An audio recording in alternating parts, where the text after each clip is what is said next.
What if I told you that the gentle popcorn and happy weeks of your guinea pigs are just the surface?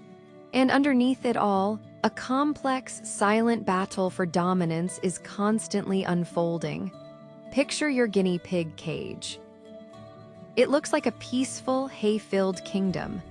But if you watch closely, you'll start to notice subtle signs, a low rumble here, a gentle nudge there, one pig always getting the best hidey. These aren't random acts. They're calculated moves in a social game that's been playing out for centuries. In the wild, guinea pigs live in structured herds with clear leaders and followers. And in your home, that ancient instinct is still very much alive. So how does this hierarchy form? And what are they really saying to each other with all that rumbling and chasing? Let's start with the basics. In any group of guinea pigs, there's almost always a top pig, the boss. This isn't about being the biggest or the loudest. It's about confidence, persistence, and social intelligence. The dominant guinea pig gets first pick of food, the choicest sleeping spots, and the right to move other pigs around. But this position isn't just given. It's earned through a series of quiet negotiations and occasional displays of power. You've probably seen some of these behaviors without realizing what they meant. That low, purring rumble you sometimes hear. That's not contentment, it's a dominance rumble. The dominant pig will often strut slowly through the cage, making that sound, almost like a king surveying his lands. Then there's the head raise, where one pig lifts its head high, chin up, to appear bigger. Or the gentle nudge, where the boss pig literally pushes another out of the way. These are all ways of saying, "I'm in charge here," without a single squeak of aggression.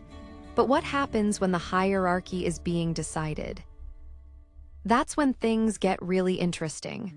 When new guinea pigs are introduced, or when young males reach maturity, you might witness what looks like a dance. They'll circle each other, rumble loudly, sway their hips, and sometimes chatter their teeth. This is the rumble strut, a classic dominance display. It might look like they're about to fight, but most of the time it's just talk. They're sizing each other up, testing boundaries, and figuring out where they stand. Occasionally, this can escalate. You might see mounting, where one pig tries to mount the other to assert dominance. Or chasing, where the more confident pig pursues the other around the cage. Nipping can happen too, not hard bites, but quick, symbolic nips to the rear or flank.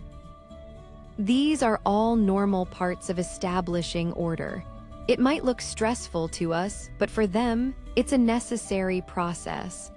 A clear hierarchy actually reduces long-term conflict.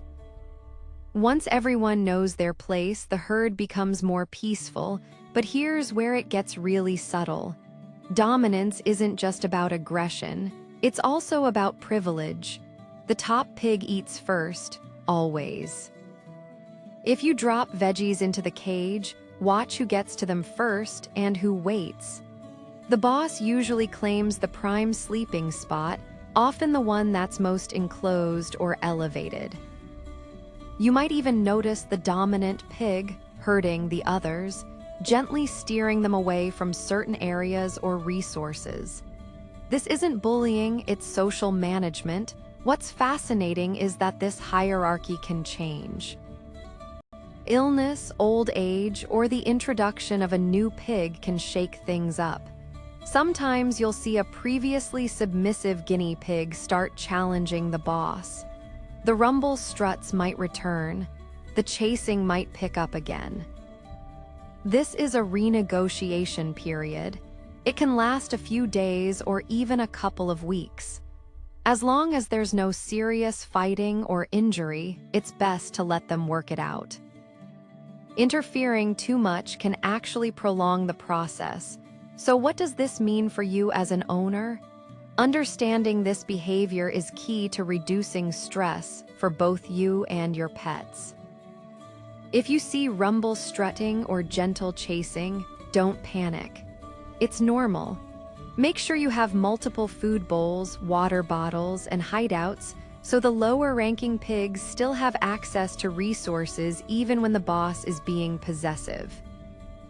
And never punish your guinea pigs for displaying natural dominance behaviors. They're just following an ancient script. In the end, that gentle kingdom in your cage is actually a beautifully balanced society. Every rumble, every nudge, every head raise is part of a silent language that keeps the peace. By learning to read it, you're not just watching pets, you're witnessing a complex social world playing out right in front of you. Have you noticed any of these behaviors in your own guinea pigs? Share your stories in the comments. I'd love to hear which of your pigs is the boss of the cage.